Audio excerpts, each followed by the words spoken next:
Okay, we will, let's see. Mark Freeman is here. Mark, by the way, is also a nurse. He's also a nurse. He was one of our first members, by the way, and he has now moved to Seattle, and where he is just gone to Seattle, and he's staying with his sister, who's a delight, and so he's beginning there in a few days, starting in one of the hospitals in Seattle. So we've got a bunch of nurses with us as well. So we've got Seattle, Forest Hills, Kissimmee, Washington, D.C., Surfside, Elgin, Forest Hills near the airport in Miami, Redland near the Ontario, Elgin, Lakeland, and Orlando. what what a geographic spread. Okay. Just a couple of things. We want to welcome you all, and thank you. Glad you're safe and well. A couple of things coming up. We're going to be doing something with PACT, having a listening session. PACT is the group we belong to that actually does affect change in Miami. Thanks to PACT, we had a building that will now be mental health, not for profit, for all of Miami-Dade County. There was a group that wanted to turn this into a for-profit, blah, blah, blah, blah, blah.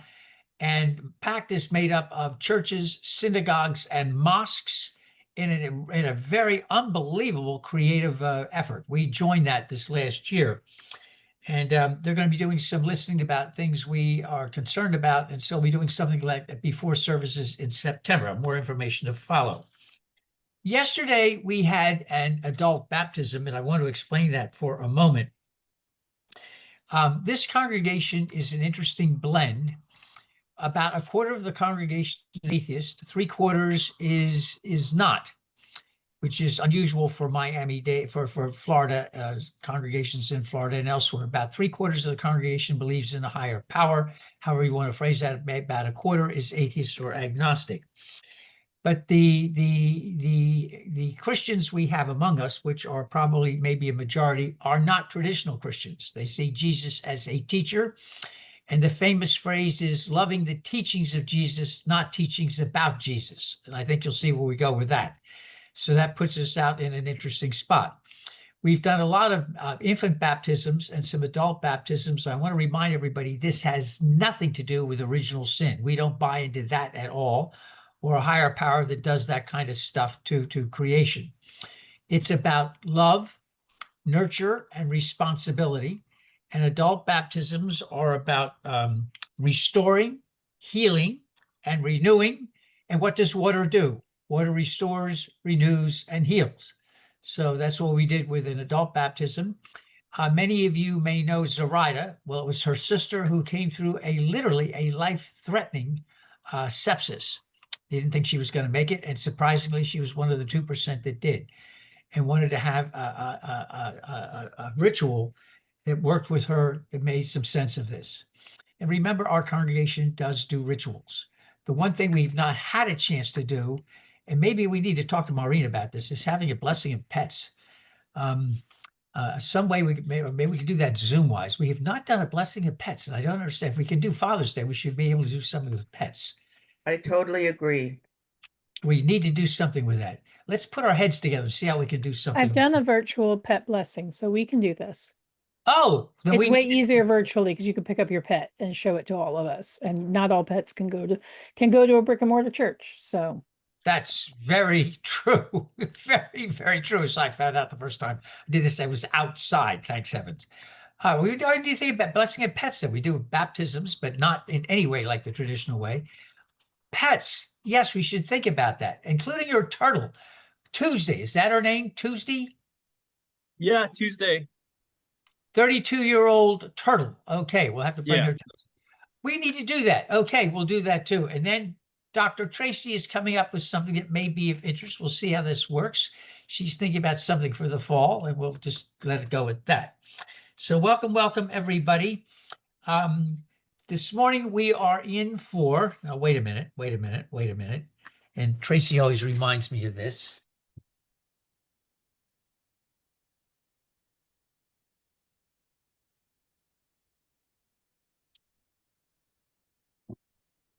This morning we are in for a lot of music, so please do relax. Rory Feeney, good morning too. Rory and his family are in Lake Worth.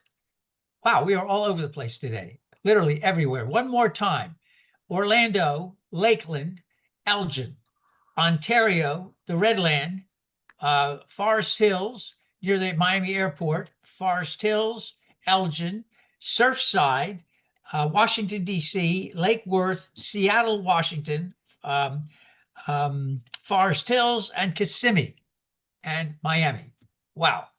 We want to do a lighting of the candle for all of the disasters we probably have forgotten, and probably for good reasons in many, many ways. Hiroshima was bombed just a few days ago, way back in World War II, but other things preceded that, and other disasters happened in World War II and Vietnam, and. My concern is about the innocents. If you look at the history of World War II, you will find that innocent people died 3 times and 4 times as many as actual combatants. Sometimes, and depending where you are, 5 times as many people. So we want to remember innocents everywhere. Children, old people, people who have nothing to do with any of this, who just happen geographically to be at the wrong place at the wrong time. And we want to hold those close as we have a sermon about how we forgive in times like this. All the innocents everywhere in the past and today as well. May it be so. Our beginning introit for how do we get, good morning, Nikki. Good morning, Nikki Lindquist. Good And Cindy morning. Deach is here as well. Good morning. Okay, our introit, some of you may think, I hope will think is appropriate. Pack up your sorrows as we begin a service on forgiveness. If you'll join with me in our call to worship.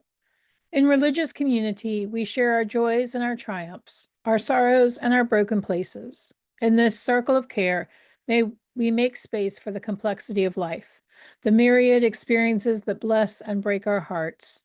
The truth of human experience dictates that on any given day, we each come to the table with hearts in different places, yet the spirit of life itself can make us one. And now our morning prayer. Continuing with the reading. In religious community, we share our joys and our triumphs, our sorrows and our broken places.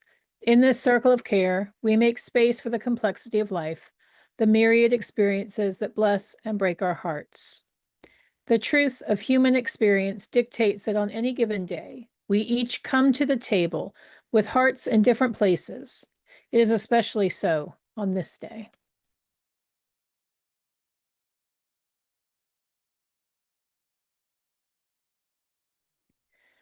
Our reading this morning, Jesus' prayer revised by the Reverend Fred Kipe Jr.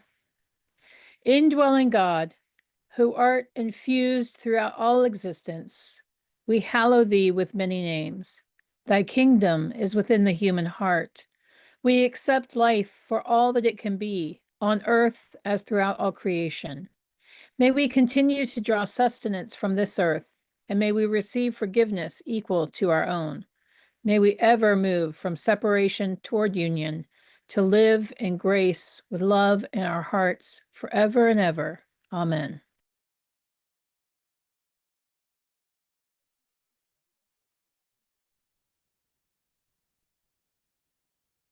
Please join me, if you are willing, in our responsive reading this morning. I will read the text at the top. You read the imprinted or the indented text.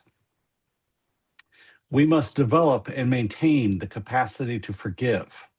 He who is devoid of the power to forgive is devoid of the power of love. There is some good in the worst of us and some evil in the best of us. When we discover this, we are less prone to hate. M.L. King Jr. Forgiveness does not change the past, but it does enlarge the future. Paul Bose. To forgive is to set the prisoner free and discover that the prisoner was you. Louis B. Smedes. It is not forgive and forget as if nothing wrong ever happened, but forgive and go forward. Building on the mistakes of the past and the energy generated by reconciliation to create a new future. Carolyn Osick.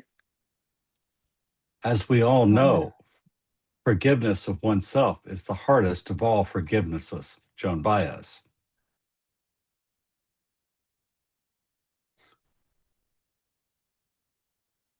Our next reading was found at the Ravensbrück concentration camp. Lord, remember not only the men and women of goodwill, but also those of ill will. But do not only remember the suffering they have inflicted on us.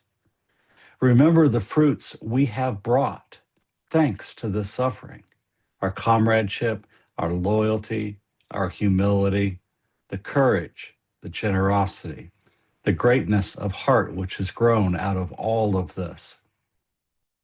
And when they come to judgment, let all the fruits we have borne be their forgiveness. Amen.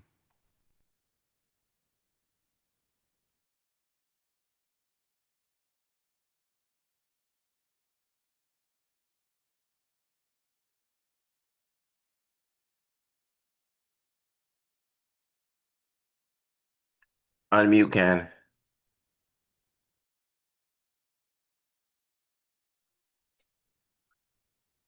Grant us, we ask, to speak, to hear, and to learn, so that our fears may be banished, our minds may become enlightened, our steps directed to your divine spirit. Amen. I did not want to speak on this today. I really don't know how to explain the way this works.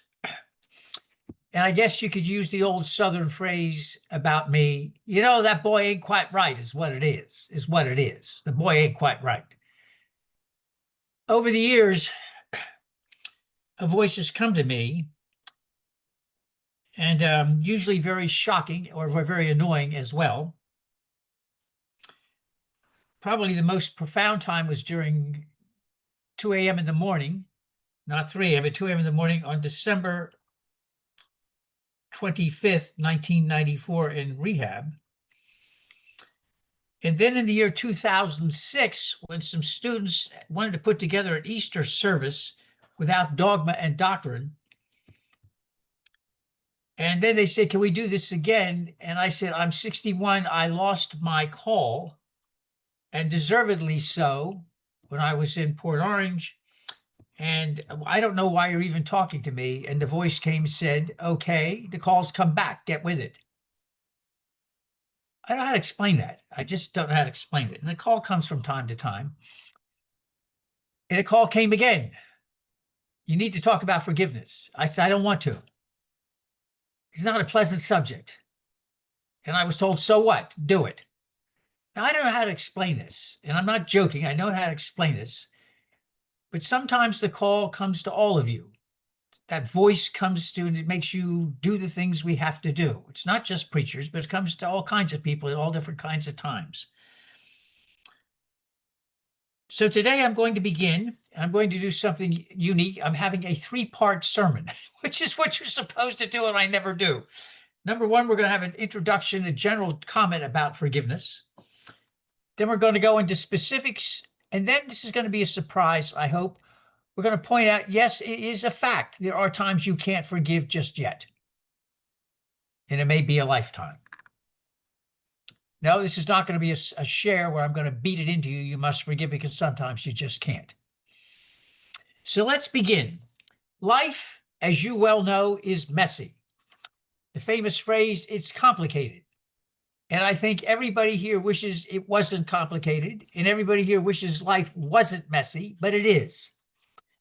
When I asked people, are there people or things you need to forgive? The list was very quick, and here we go. Parents is right up there. And many of you have had wonderful parents, and many of you have had parents who tried and missed the mark, and some didn't even try. Then some of you have had siblings you wanted to stick in a microwave. I tell my students about this all the time, since most of you live at home. I said, you may have a sibling or siblings you want to, don't do that. Get hold of me first. No microwaving the siblings. And then there are relatives. Relatives can be fascinating. Oh, Tracy says they don't fit. Siblings. We got relatives. We got relatives, and that is a whole cornucopia in and of itself. Everybody has had issues at work, at school. Everybody's been slighted, maligned at school or at work, or everybody's had relationships, and most people have had relationships that have ended at least once badly. The famous ex, and that brings through a whole bunch of comments about forgiveness. And then there's countries, how do countries behave, or a country behaves. So all of these have had impacts on us, a lot of which have been very, very negative. How do you forget parents' bad behavior? Consistently, at least they've been consistent in it. How do you forgive a sibling? How do you forgive relatives? How do you do that? How do you forgive when your boss has co-opted your ideas, or other people steal your stuff, or just plain nasty at work because everybody's miserable? And what about school? Everybody's had bad experiences at school.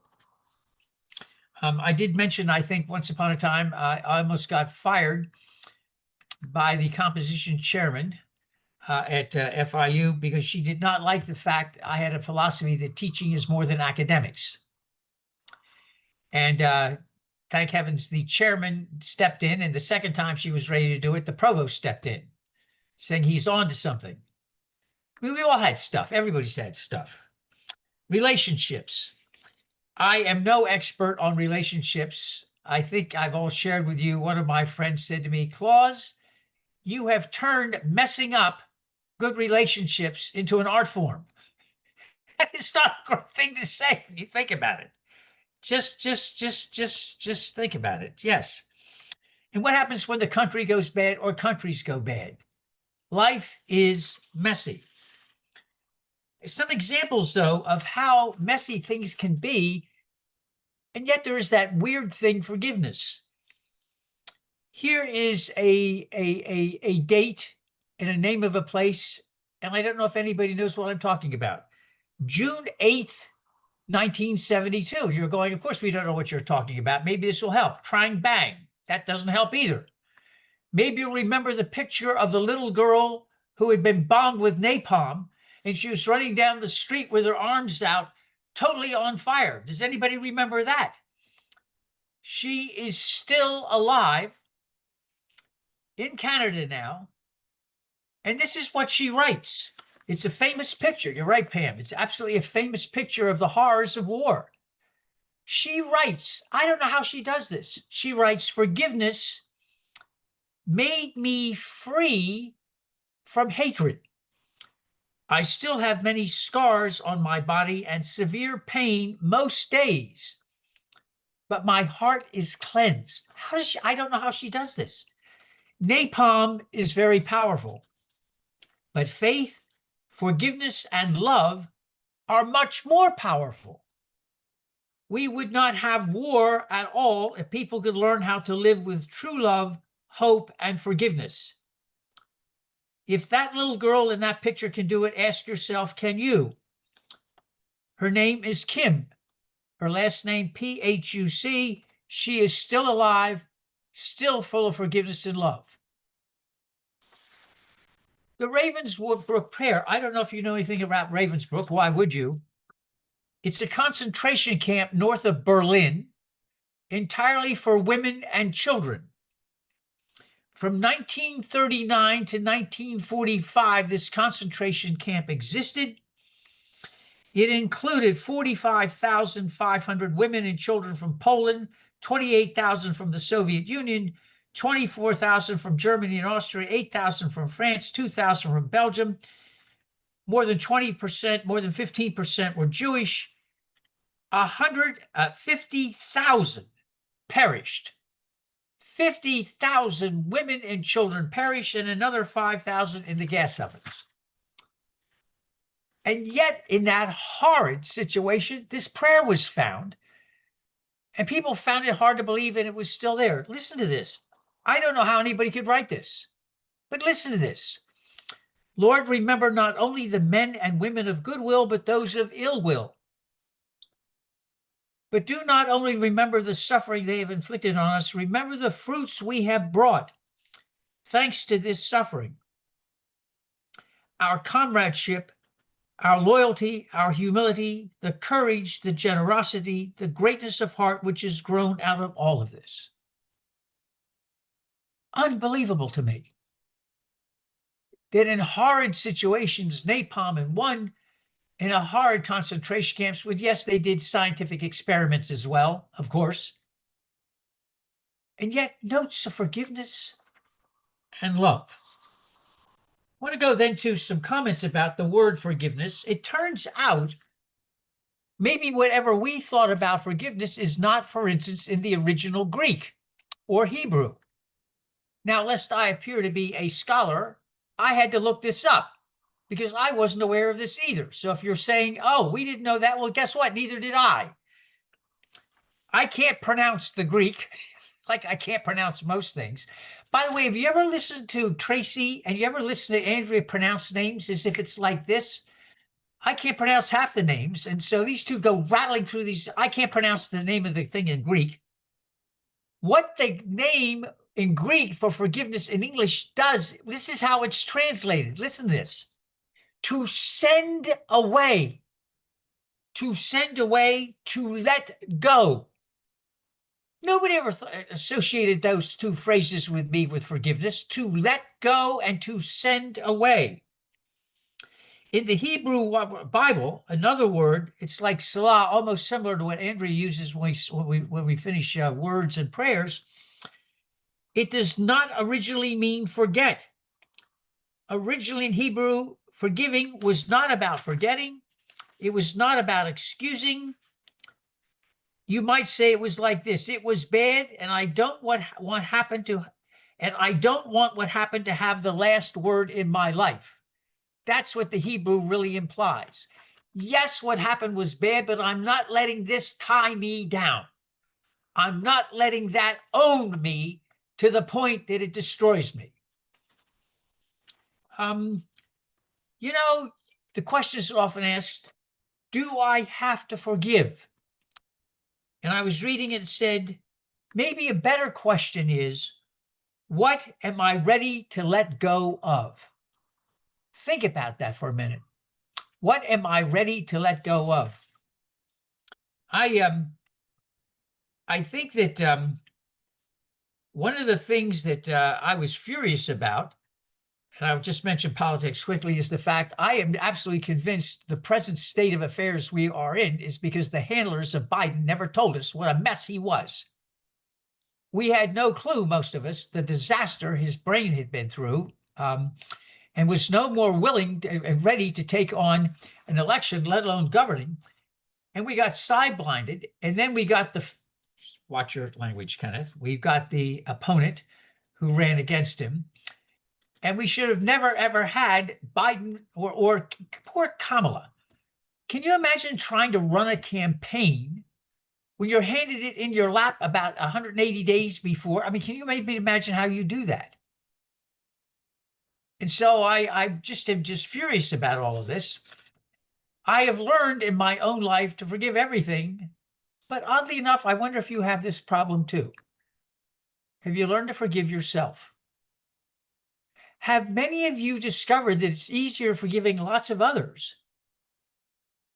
But isn't it still hard sometimes to forgive yourself? I want you to think about that for a minute. When I was in rehab, the last day there, you're going to love this. This is awful. They had all the people that were with you sit and tell you what they thought of you before you leave. No, I'm serious about this. And I was in a rehab for all doctors. And they all sat there, and I thought, oh, God, this is not going to be good. And when they finished, the therapist said to me, and I think this is indicative, and I think many of you can relate to this. She said, Kenneth, that was in my entire career the nicest send-off I have ever heard. The things these people said to you, I don't think I've ever heard in a rehab. And then she looked at me and held my hand. She said, Kenneth, you didn't believe a word of it. You didn't believe a word of it. You simply cannot accept a compliment. And she said, I'm not sure you ever will, but at least give it a try. I'm not asking for a show of hands, but I suspect many of us, it's not the others, it's most often ourselves. And I share that not to ask your sympathy, but to hold hands with others, to say we're all kind of in this together. We're all kind of in this together. I want to read a couple of statements to you that kind of speak to this. Desmond Tutu was the famous Archbishop of the Anglican Church in South Africa. I love what he said. We are not responsible for what breaks us, but we can be responsible for what puts us back together. Whoa! We can be responsible for what puts us back together. The head of the Christian Fellowship in the Unitarian Universalist Association writes, Jake Morrell writes, forgiveness to me in the end is about my decision about how I will relate to the harm I've received and the suffering I've gone through. How will I relate to that? Will I let it own me and poison me or not? And I think that's really kind of a thing about what forgiveness is. It's not so much about the other person, but what do we let that happen to us, poison us and dominate us, and really fill us with those evil twins of resentment and grievance and their lovely friends, jealousy, and yes, jealousy and the other one. Yeah, the other one, the two of them. Howard Thurman was to write, when we are consumed by anger, even righteous anger, we become imprisoned by it. Think about that. When we get so angry, it gets wrapped up. I remember a case where somebody I knew found out that their relatives had stolen money, stolen from a trust of the father had stolen trust from his sister. And one of the children of the sister was so livid, they were ready to go after them and sue. And I said to that person, I know you, let it go. Because you will be so consumed by your self-righteous indignation and anger, and it's justified. They stole from your mother. But you will be so consumed by the anger, your life will cease to be healthy. It will cease to be healthy mentally. I know you. You'll cease to be healthy emotionally. And physically, you'll become diseased as well. Gotta let it go. You have to. And sometimes when we're angry, did you ever notice how it can consume you so easily? Anger and resentment can be incredibly seductive, especially when you're right. Especially when you're right. So the question for us then is, how do we learn to acknowledge there are things that are wrong that go wrong? How can we say, I may forgive, but that does not mean I forget. It does not mean I excuse, but it does mean I'm not letting whatever you've done poison me, make me diseased mentally, emotionally, or spiritually. Does that ring a bell with anybody? Perhaps that's what forgiveness can all be about. How do we keep ourselves healthy, spiritually, emotionally, and physically? Now, are there times we can't forget? Are there times we cannot forgive? Forgiveness does not require forgetting what happened. Oh, no, it does not require forgetting what happened. Excusing harmful behavior. we talk about parents, I can share this. I remember my brother, my stepbrother and I, who's 6.5 years younger than I, we did not get along. We were two different generations. And finally, we spent 3 hours together a few years back and filled in all the missing spots. There were lots of missing spots, and found out that we were not the evil twins that we thought we were. And I was fascinated. My stepbrother, Fred, tried everything he could do to get Emily to love him and care for him. The day before she died, she slapped him again. I, on the other hand, refused to put up with this and got written out of the will and kicked out of the house in 1980. I remember I got so mad one time when Emily called. I said, I have survived a heart transplant and I've survived alcoholism, and I'm not going to let you get in the way of my survival. Don't call again. You're not healthy for me, probably not for yourself, but not for me. And so this happens. We don't forget bad behavior. We don't forget what happened. We don't forget about justice, and we don't forget about restoring relationships that are unsafe. But sometimes it's just too much to say, I forgive you. And we have to be honest about that. We have to be honest about that. And that's what each of you and I have to really, really look at ourselves and say, are we beyond the point of what is a healthy, I can't forgive? Some really self-honest examination. There are hurts that ask too much of us. To tell someone they must forgive is actually giving another injury. But we must ask ourselves, each of us, if we are in that impossible situation where we cannot forgive, at what point has it dominated and made us unhealthy? So here we are. There are lots of things to be angry about right now. I'll rattle off some things if it doesn't hurt anybody else. I am absolutely furious that we have wedded money and medicine. We have closed over 325 rural hospitals in the United States of America because they weren't making money. I don't know if you're aware of this. There's a rash of suicides of doctors in rural areas because they have not been able to take care of people who died because the hospital is 200 miles away. There is this incredible Calvinistic twerp of things. If you are poor, you somehow deserve it or deserve God's wrath. Where the hell that came from, I have no idea. So what do? We toss several million people out of Obamacare by taking away their help. If I hear one more person say, I love Jesus, and they take away the food stamps and take away health care, I am going to scream bloody murder. How could you? What Jesus are you talking about? The Jesus who, by the way, did not wear pure white raiment of silk, but dressed in simple carpenter's work, wore knotted sandals. Probably you wouldn't recognize him if you went back to 2,000 years ago in Capernaum. You'd see somebody about 5'3", 5'4", and brown skin with bushy hair, wide face, being middle-aged, looking very poor, and that would be the Jesus you say you love, and you toss people out, you toss immigrants out. What does it say in Leviticus? You shall treat the sojourner among you.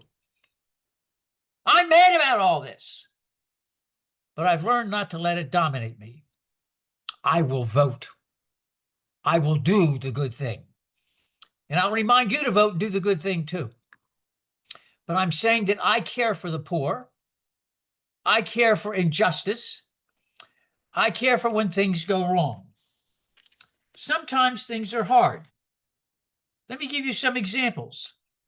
In August 6, 1945, we dropped a bomb on Hiroshima, and within 1 to 2 minutes, 80,000 people died. It is absolutely fascinating, the argument. I don't know if you've ever read the argument about whether dropping the bomb on Hiroshima or not. The question was, how many thousands of people have to die? If we drop the bomb on Hiroshima, 80 to 140,000 people will die. But if we invade Japan, millions will die. So the question is, how many millions have to die? I mean, when you think, are you thinking about that? That human beings would think of their species in such a way, how many people have to die or not die? by the hundreds of thousands. Now, in case anybody felt bad for Hiroshima, does anybody know what happened on December 13th, 1937? Does anybody? Anybody know? Kristallnacht. No? No. December 13, 1937 is when Nanking was invaded by the Japanese soldiers. In the next 6 weeks, 300,000 Chinese were slaughtered and wiped out. 300,000 in 6 weeks. Does anybody know what happened from May to November 1967? Talk about forgiveness. Have you ever heard of Tiger Force? Tiger Force was a platoon that carried on so many war crimes that finally it got out, and the United States Army did 4 years just trying to catalog the amount of war crimes this platoon did, and it was so gross they decided to bury it because it made the My Lai massacre look minor compared to what this platoon did. It took, are you ready for this, 32 years before this was uncovered by the Toledo Blade, which came out with a cover-up of what this group of Tiger Force of the 101st Airborne Division did. How do you forgive? And look, let us be clear, I am no friend of Iran. What they do to their civilians is anything that is beyond Islam to me. But do you know what happened on February 28th this year? It turns out, using 6 or 7 year old data that was totally outdated, we dropped a missile and killed 120 school children. And the Pentagon won't own up to it. Everybody else in the world has shown the pictures and everything else. School girls actually being educated. Yeah. So forgiveness is hard. But it's not about the others. It's about us not being consumed. And there's nothing better than self-righteous indignation. Getting riled, getting up, getting angry. There's something that is exciting about self-righteous indignation, but the poison it does to us is amazing. The poison. Once that self-righteous indignation, you live it. Morning, noon, and night, day in and day out, you become obsessed. And that is not what God, Jesus, your fellow friends, the people you know, or what we are about. So let us again learn the Hebrew idea of we're not going to let that dictate our lives, that which was bad. Let us remember the Greek idea of putting it away, letting it go, that we can become healthy again. So I ask you to hold hands with me.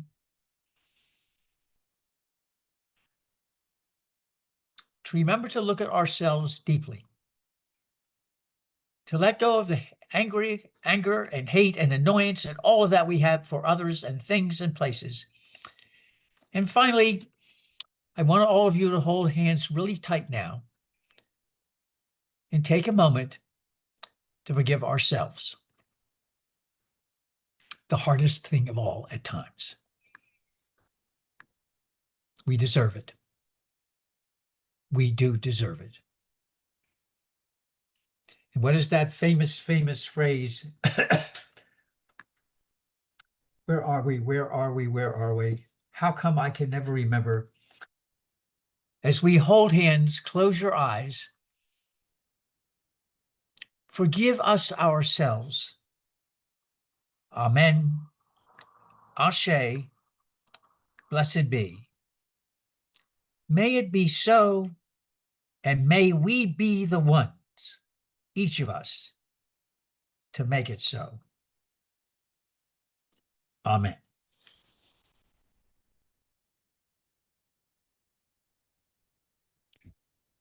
In times long past, we hear the story of how Jesus sat with his 12 disciples, knowing that one would betray him.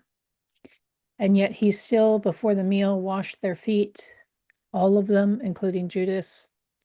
And he served a simple meal and took simple bread and a simple cup and said, "Eat, drink, for we are connected."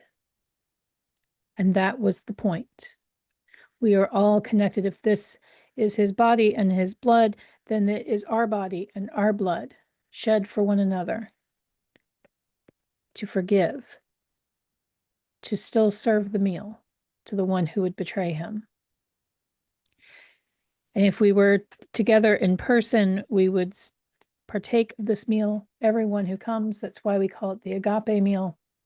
And then we would hold hands and we would share in the infinite wisdom of our resident theologian, Winnie the Pooh.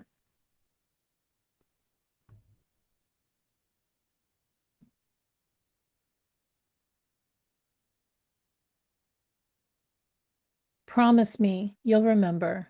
You are braver than you believe, stronger than you seem, smarter than you think. God didn't promise days without pain, laughter without sorrows, sun without rain. But the divine did promise strength for the day, comfort for the tears, and light for the way.